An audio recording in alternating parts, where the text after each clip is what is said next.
I'd been going to the same gym for almost 2 years before I noticed him, and once I noticed him I couldn't stop. It wasn't immediate. That's the part that's hard to explain. He was just there, the way a lot of people are just there when you go to the same place at the same time for long enough. Mid-30s, average build, always in the same gray shirt and black shorts. He used the machines near the free weights section, kept to himself, never talked to anyone. Nothing about him stood out enough to register. He was background. The first time something felt off was a Tuesday in March. I was doing incline press and I caught him in the mirror, not just glancing, but watching. Fully turned toward me, no pretense of looking elsewhere. I made eye contact through the glass and he looked away, but it took a second too long. I filed it and moved on. You catch people staring in gym mirrors all the time. It usually means nothing. Except he was there Thursday. And the following Monday. And every session after that for the next 3 weeks, always somewhere with a clear sight line to whatever I was doing. Not always close. Sometimes across the room. But positioned. I started tracking it without meaning to, the way your brain starts connecting dots when the pattern is consistent enough. He was never on a machine near me. He was always at an angle to me. There's a difference. I changed my workout time. I'd been going at 6:30 every evening, so I pushed it to 8. The gym was quieter, fewer people, easier to monitor the room. First night I walked in and scanned the floor before I put my bag down. He wasn't there. Same thing the next 3 nights. I started to think I'd overestimated it. The 4th night I walked in and he was on the rowing machine 15 feet from the entrance, facing the door. He saw me come in before I saw him. He looked down at the handle immediately, started rowing like he'd been mid-set, but the monitor read 0. He hadn't been rowing. He'd been waiting. I kept my session short that night. 40 minutes, mostly compound movements, enough to justify the trip. When I went to the water fountain near the exit, I noticed his phone on the bench beside him was angled up rather than flat, the way you set a phone when you want the camera facing outward. I can't tell you with certainty he was recording. I can tell you the angle was wrong for someone just watching a video. I told the front desk staff when I was leaving. The guy at the counter looked at me the way people look at you when they don't want to do paperwork, patient, slightly glazed, asking if anything had technically happened. I said no, nothing had technically happened. He said he'd note it and keep an eye out. 2 weeks later I walked up to my car after an evening session and found a note under my windshield wiper. Plain white paper, folded once. It said, "I've seen you here before." Followed by a phone number, no name. I photographed it and threw it away without calling. I told the gym. They reviewed their parking lot camera and identified a man matching his description near the car that night. They said they'd flag his account and contact him. I don't know what that contact looked like or what was said. What I know is that he wasn't at that gym again after that week. I joined a different gym the following month. Not because I was certain he'd come back. Because I'd spent 6 weeks monitoring a room I was supposed to be in to decompress, and that had already cost me more than the membership. I check the parking lot before I walk to my car now. I know who's around me when I leave. I don't use the same entrance and exit on the same visit. He never said a word to me. Never came close enough to be confrontational. Just watched, and moved when I moved, and waited. That's the version of this that took the longest to process. Not that something happened, but that someone had been patient enough to make almost nothing happen for weeks, and that almost nothing had been enough to make me leave. I want to describe what the mirror watching felt like specifically, because I think that detail is easy to gloss over and it was actually the thing that made everything else make sense in retrospect. A gym mirror is a particular kind of surveillance tool because it's bidirectional. You can watch someone and make it look like you're checking your form, and the person you're watching can see you but can't be certain you're watching them rather than yourself. He understood that. The watching always happened in the mirror, never directly. Every time I thought I was catching him, there was plausible deniability built into the geometry of it. That's not accident.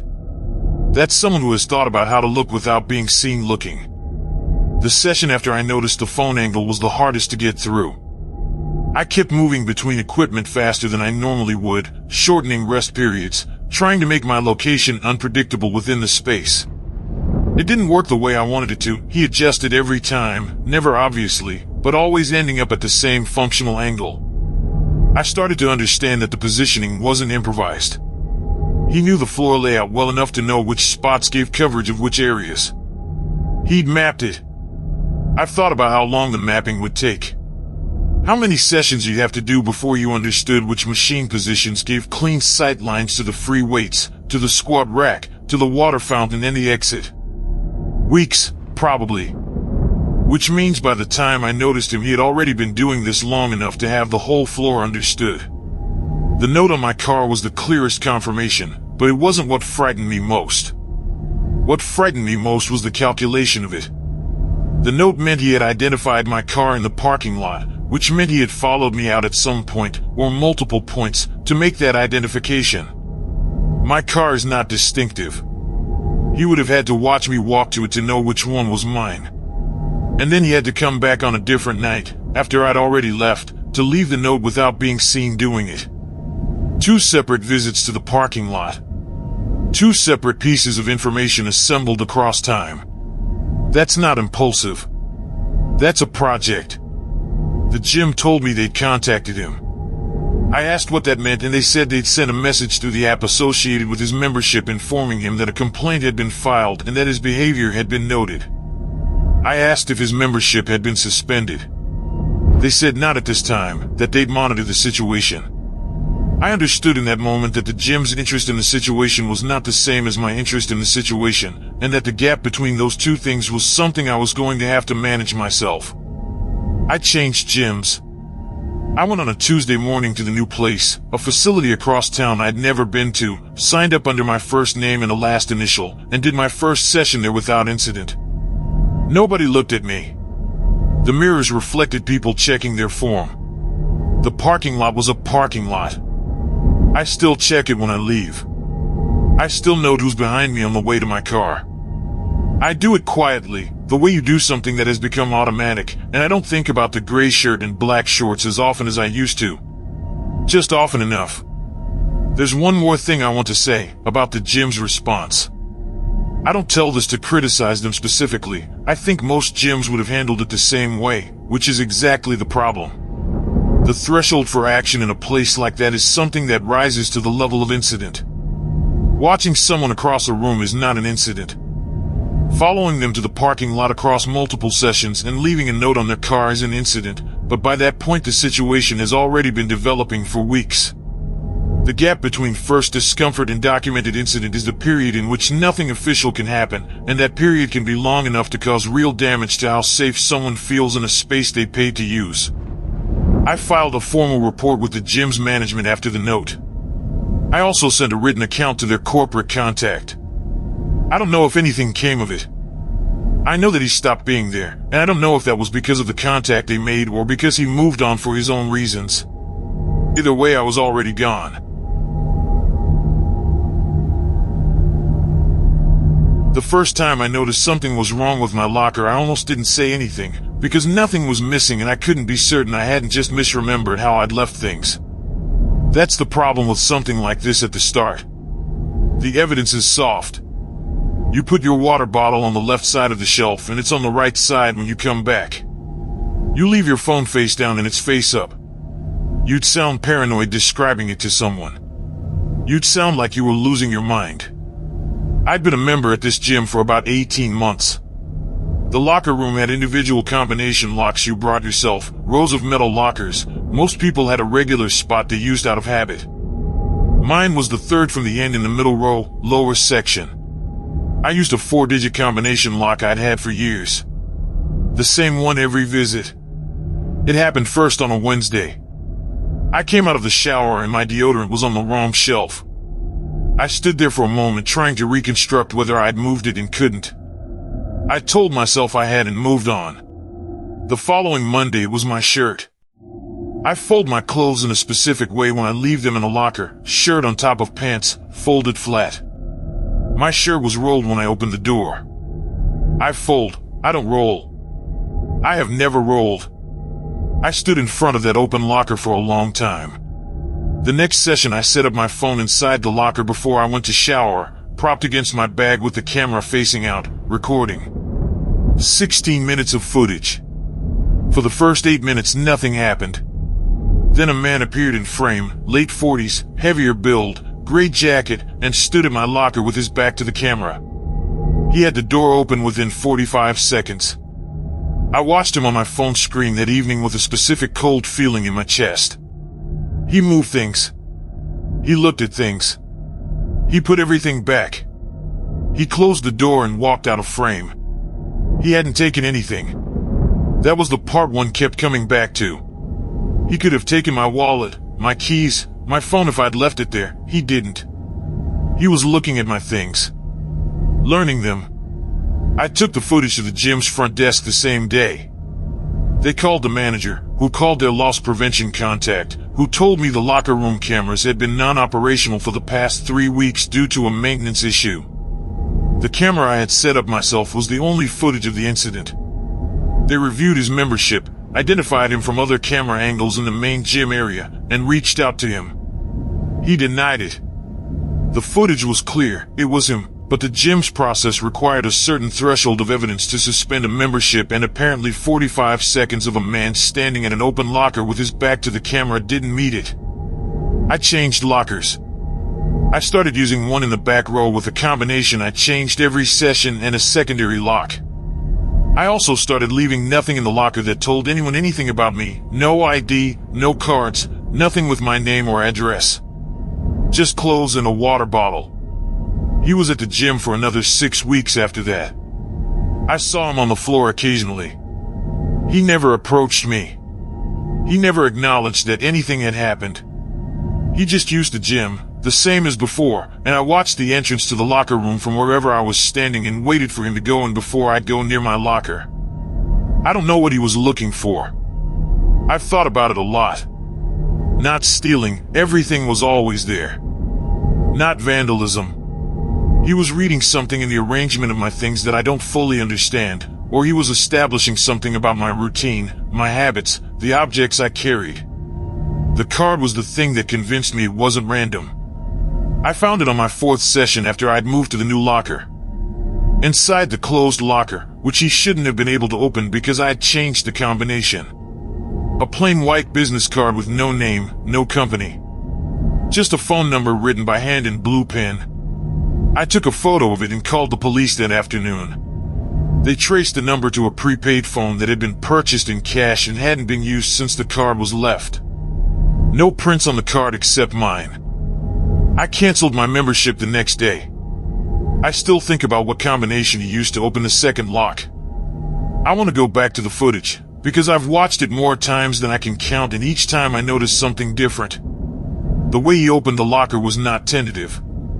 He walked directly to it, not the locker next to it, not a general area, directly to mine, and had it open in under a minute. That's not someone trying lockers at random. That's someone who knew which locker to go to and already had the combination. Which means he'd been to my locker before the footage. Which means the Wednesday with the deodorant and the Monday with the shirt were not the first times. They were just the first times I noticed. How many times before that? I had no way to count. I had 18 months of visits to that gym with that locker, and I had no idea how many of them included someone going through my things while I showered. The footage also showed something I didn't catch the first time I watched it. When he closed the door and walked away, he paused at the end of the row. For about 3 seconds he stood still facing the wall. Then he walked out. I've tried to understand what those 3 seconds were. Listening, maybe, checking whether he could hear me coming back. Or something else. I don't know. I just know that the pause was deliberate and that nothing in the footage before it explains it. The gym's response frustrated me at the time, but I've come to understand that they were operating within a framework designed to protect members from unfounded accusations, and that framework simply doesn't account well for situations where the behavior is real but the harm is hard to quantify. Nothing was stolen. No one was physically threatened. The card was unusual but not explicitly threatening. From their legal standpoint, there was a lot of space between what had happened and what would justify the action I was asking for. That space is where things like this live. Beneath the threshold of what institutions will act on, above the threshold of what a person can reasonably dismiss. He had been in my locker. He had left a card inside a locked locker. He had done it quietly, methodically, and without leaving anything that could be directly attributed to harm. And none of that was enough. I've changed how I use gym lockers since then. I bring a lock with a combination I set fresh each visit from a randomized number I generate on my phone. I leave nothing in the locker that contains identifying information. My bag has nothing on the outside with my name. When I come back from the shower, I check the arrangement of items against a photo I take before I leave, not because I expect to find anything, but because I learned that the soft evidence, the things you almost dismiss, is the only evidence you get at the beginning. The deodorant on the wrong shelf. The shirt rolled instead of folded. Those were real. I almost explained them away. I don't explain things away anymore. The first soft evidence is still evidence. It just needs to be taken seriously before it becomes something harder. The card had a phone number and nothing else. A prepaid phone, purchased in cash. He had put it inside a locked locker that I had changed the combination on, which means he had the combination, which means he had been there between the time I changed it and the time I found the card. One visit. Maximum. He had been in my locker within a day of when I found it. He was that close and I didn't know until I opened the door. That's what I think about now when I set the combination. Not the card itself. The distance. He had it within one visit. One session between me changing the lock and him being inside it again. I had thought changing the combination was enough. He had already closed the gap before I knew there was one to close. The gym I went to was open 24 hours and I used that. 5 in the morning, before work, when the floor had maybe 8 people on it and the weight room felt like mine. I liked it that way. Quiet, efficient, no waiting for equipment. I'd been doing that schedule for about a year when I started noticing the man in the corner. He was always there when I arrived. That was the first thing. I got there at 5, sometimes 4:50, and he was already on the floor, usually on the cable machine in the far corner or on one of the benches near the window. Average height, lean, dark hair, always in the same black compression shirt. He didn't acknowledge me when I came in. He just trained. For the first month or so, that was all it was. Someone else who liked the early morning. Nothing about it required any particular attention. The attention started when I realized he knew my name. I was leaving one morning, had my bag on my shoulder, was heading for the exit, and he said it as I passed. Not a question, not an introduction. Just my name, like a confirmation. I turned around and he was looking at his phone and said he thought he recognized me from somewhere, that he'd seen my Instagram. I have a public account, nothing unusual in that. I said maybe and kept moving because I was running late and the interaction had been brief enough that I told myself it was fine. The next week he mentioned a restaurant I'd posted about. Then the week after that he referenced a neighborhood I'd been to based on something in a photo. Each time it was casual, embedded in small talk, and each time I came home and thought about it and didn't like how much he'd assembled from a public account he'd apparently been going through in detail. I made my account private. Took about 10 minutes. I didn't say anything to him about it. A few days later he asked why I'd gone private. I said I just preferred it. He nodded and didn't push it. But the early morning sessions kept happening and he kept being there and the conversations kept including details I hadn't given him directly. He knew what neighborhood I lived in. I'd never said that. He mentioned a coffee place near my apartment once, said he'd been there recently, asked if I went. The coffee place was 2 blocks from my building. I had never mentioned it in any post. I started varying my arrival time.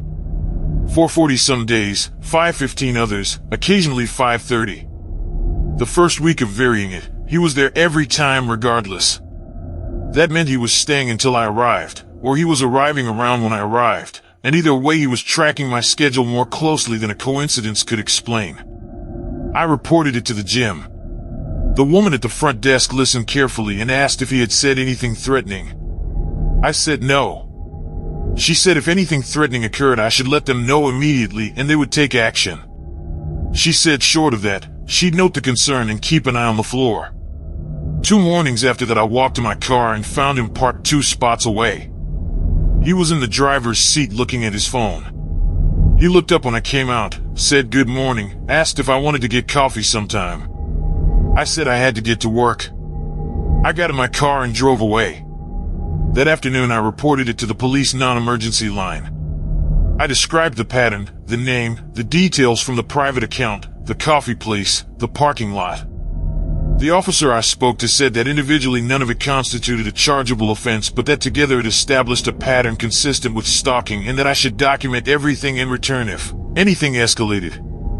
I found his profile the next day, not through Instagram, through a mutual who mentioned him in a comment. The profile had been active for 2 years and had me tagged in a saved collection. Not just recent posts. Posts from 8 months before I'd gone private. He had been following my account for 8 months without my awareness, assembling details from photos and locations and captions, before we ever spoke. I changed gyms. I changed my run routes. I changed the coffee place I went to in the mornings. I don't know how he found my account in the first place, whether it was the gym location tag or something else. I know he was in a saved collection for 8 months. I know he knew the coffee place 2 blocks from my apartment. I know he was in the parking lot the morning after I reported him. The account is still private. The collection with my posts in it is still there on his profile. I checked again last week. I don't know what to do about that except know it's there. I want to describe what the saved collection meant to me when I found it, because I think the concept requires some unpacking. Instagram allows users to save posts into private collections. You can name them, organize them, nobody can see them except you. He had a collection that contained my posts. 8 months of my posts. Photos of food I'd eaten, places I'd been, things I'd seen. My face in some of them. My location in the metadata of others. All of it organized by him, privately, over 8 months, while I had no idea he existed. The collection had a name. I won't say what it was. I'll say that the name indicated he had a category in his mind for what I was, and that category was not someone he had met at a gym. I've thought about the coffee place more than anything else. That detail is the one I can't file away. He knew the name of the coffee place 2 blocks from my building. A place I had never posted about, never tagged, never mentioned in a caption. The only way he could have known it was to have been in my neighborhood. To have been close enough to observe where I went in the morning. To have connected the gym location to a residential area and then done the groundwork from there. That's not a person who saw my profile and got curious. That's a person who took information from a public account and used it to find out where I lived. Those are 2 different things, and the distance between them is not small. The police officer I spoke to a second time, after the parking lot incident, was more direct than the first one. She said the saved collection established that the behavior had been sustained over a long period and that the combination of the collection, the specific knowledge of my neighborhood, and the parking lot presence gave them something to work with. She took a formal statement. She said she'd reach out to him. I don't know what that conversation looked like. I know that he stopped being at the gym around that time. I know the collection is still on his profile. I know those 2 things exist simultaneously, and I've had to make my peace with that. What I changed was more than the gym and the routes and the coffee place. I changed how I use location in photos. I don't tag locations anymore, and I don't post anything that gives a consistent enough view of my neighborhood to let someone map it. I changed how I think about a public account. Public means visible to anyone.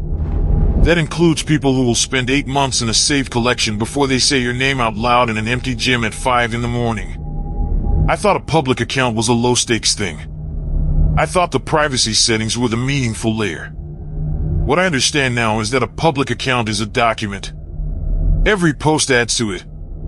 Every location tag, every background detail, every timestamp is a piece of information that someone who is paying the right kind of attention can use. He paid that kind of attention for 8 months. The collection is still there. I checked last week because I check periodically, the way you check something you can't close. It hasn't changed. The posts are the same posts, organized the same way, with the same name he gave the category. I don't go to that gym anymore. I don't go to that coffee place. I don't post locations. And I check the parking lot before I walk to my car every single time in every gym I've been to since. Not because I expect to see anything. Because the morning I didn't check, he was already there.